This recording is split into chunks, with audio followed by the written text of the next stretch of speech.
আসসালামু আলাইকুম। বর্তমানে বাংলাদেশের যে বন্যার্ত অবস্থা চলতেছে এর জন্য প্রথম এবং প্রধান একমাত্র দায়ী হচ্ছে ভারত। আমাদের প্রতিবেশী দেশ হয়েও আমাদেরকে সহযোগিতা না করে এইভাবে রাতের অন্ধকারে না জানায় কোনো অগ্রিম সংকেত না দিয়ে এইভাবে হচ্ছে বাঁধের পানি ছেড়ে দেওয়া, যার কারণে হচ্ছে আমাদের দেশে একটা দুর্যোগের সৃষ্টি হয়। বিভিন্ন জায়গার মধ্যে এত মানুষের মৃত্যু, বাসস্থান হারানো, এই দুঃখজনক সিচুয়েশন ক্রিয়েট করা কোনোভাবেই একটা বন্ধুত্বপরায়ণ কাজ হয় না, হইতে পারে না।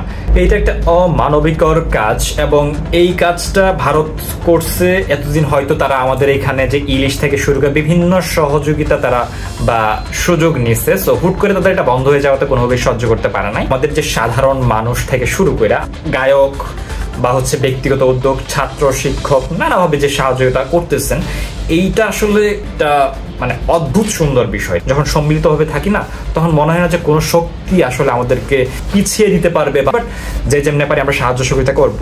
এরপরেও আমাদের একটা জিনিস, যেহেতু এটা মূল কারণ হচ্ছে ভারত, তারা যেটা করছে প্রথমত হচ্ছে আন্তর্জাতিক আইন লঙ্ঘন কইরা 54টা নদীর উপর তারা বাদ দিচ্ছে, যেটা হচ্ছে শুষ্ক মৌসুমে হচ্ছে আমাদের এখানে খরা সৃষ্টি করে, এবং বর্ষা মৌসুমে যখন তারা এই বাঁধগুলো ছেড়ে দেয় দেন হচ্ছে আমাদের এখানে বন্যা বা ভোগান্তের কারণ হয়। এটা কিন্তু আজকের এইবারের ঘটনা না, এর আগেও সিলেটে হয়েছে বা হচ্ছে রংপুরের অঞ্চলগুলোতে, তারা অভ্যস্ত এইগুলোতে।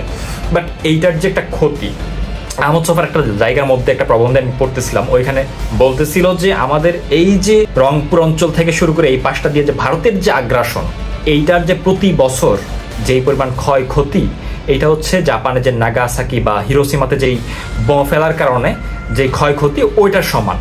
বাট এই কাজটা প্রত্যেক বছর আমাদের এখানে করে আসতেছে ভারত। সো এদের প্রতিহত করার জন্য বা ভারতকে কিভাবে আমাদের এখানে যে আগ্রাসনটা বন্ধ করার জন্য আমাদের ব্যবস্থা নিতে হবে।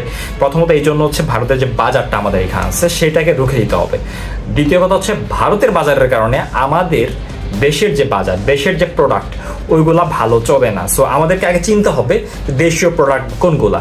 সো আমরা চেষ্টা করব প্রত্যেকেই হচ্ছে অন্তত এই যে সামনের সময়টা ভারতীয় কোনো প্রোডাক্ট আমরা না কিনি। এর বিকল্প অনেক প্রোডাক্ট আছে।